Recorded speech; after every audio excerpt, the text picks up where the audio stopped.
La demande intérieure de l'Asie est restée forte jusqu'à présent malgré le resserrement monétaire, tandis que l'appétit extérieur pour les produits technologiques et d'autres exportations s'affaiblit. La croissance en Asie et dans le Pacifique devrait atteindre 4,6% cette année contre 3,8% en 2022.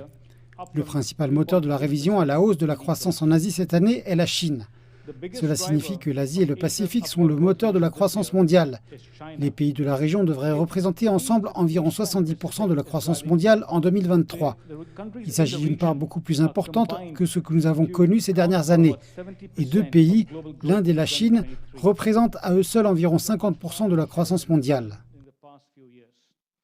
Ces chiffres proviennent du dernier rapport sur les perspectives économiques régionales du FMI, publié mardi. Le rapport a également identifié la Chine comme le plus grand contributeur à la croissance économique mondiale en 2023.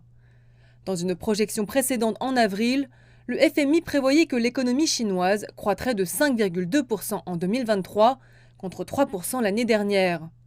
Mais le FMI a abaissé ses prévisions de croissance pour l'Asie en 2024 à 4,4% et mis en garde contre les risques qui pèsent sur les perspectives, telles qu'une inflation plus élevée que prévue, un ralentissement de la croissance de la demande mondiale et l'impact du stress du secteur bancaire américain et européen.